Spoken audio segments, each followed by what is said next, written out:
terletak sekitar 12 km dari Klaten, terdapat sebuah pohon besar dengan berbagai mitos di dunia mistis. Ya, di Dusun Bero, Palar, Trucuk, Klaten, Jawa Tengah inilah berdiri pohon ketos.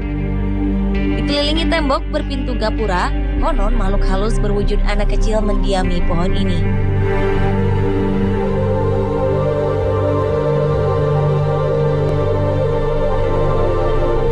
Ketos adalah sebuah pohon yang menyimpan magnet. Pohon keramat ini merupakan situs animisme yang mampu mengundang rasa penasaran orang. Menurut legenda, pohon keramat ini sudah ada sejak 700 tahun lalu. Legenda loh itu, sejarahnya itu sejak tahun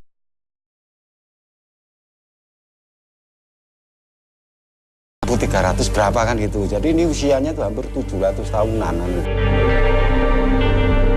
Mitos menyebutkan pohon ketos merupakan penjelmaan raga dari Eyang Bondo yang lepas dari sukmanya. Eyang Bondo adalah salah satu cucu Prabu Jayabaya.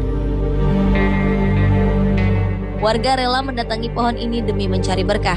Konon pohon keramat ini bisa mendatangkan berkah bagi siapa saja yang datang meminta. Melalui perantara sang juru kunci, Dahono, orang berkeinginan khusus akan berdoa dan meminta berkah di sini. Saya ini sebagai pengganti juru kunci yang dulunya dari ibu juga dari mbah kan gitu. Nah, di sini itu saya sebetulnya hanya sebagai mengantarkan orang yang minta berkah ke Eyang Bondo. Berbagai mitos lainnya menyelimuti keberadaan pohon ketos ini. Kabarnya pohon ini sudah berdiri kokoh sejak ratusan tahun dengan ukuran yang sama. Sejak dahulu pohon ini sudah sebesar ini. Pohon ini tidak bertambah besar pun tidak berguguran. Seingat saya ya segini. Orang tua dulu tahu-tahu juga segini gitu. Berarti udah hampir ratusan tahun itu segini terus. Iya, terus segini. Kata mitos, masyarakat sekitar tidak ada yang berani untuk mengambil atau memetik daun, dahan, dan bagian lain dari pohon ini. Siapa saja yang berani mengambil bagian dari pohon ini, kelak dirinya akan mengalami nasib buruk.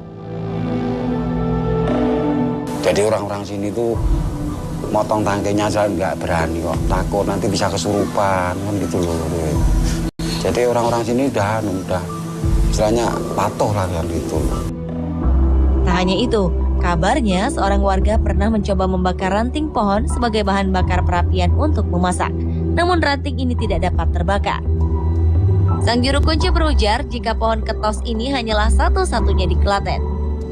Nah, daerah ini namanya kan kampungnya Biro, terus sebutannya ketos itu adalah pohon ini. Pohon ketos ini kan sak Klaten hanya satu ini, nggak ada lainnya kan gitu loh. Jadi bagi orang sini, orang dulu itu dikeramatkan lah kan gitu. Jadi orang yang percaya itu ada berkahnya kan gitu loh.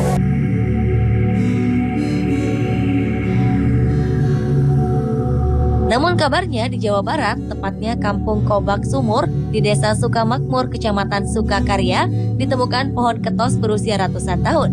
Tak hanya itu, kabarnya sebagai pohon langka, pohon ketos tak dapat dicangkok. Pohon ini juga tak dapat ditanam di tempat lain.